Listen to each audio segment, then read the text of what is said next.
আল্লাহ তুমি খেয়াল রেখো এই আমার প্রতি, আমার দ্বারা হয় না যেন কারো কোনো ক্ষতি।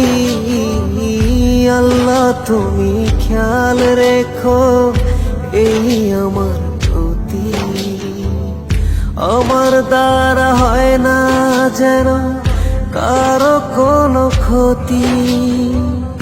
করতে পারি শুধু যেন তোমারই ইবাদত, তোমার পাপিয়ে বান্দাকে করো রহমত। আল্লাহ তুমি আল্লাহু আকবার, আল্লাহু আকবার, এই রবি সব আমার। আল্লাহু আকবার, আল্লাহু আকবার, এই রবি সব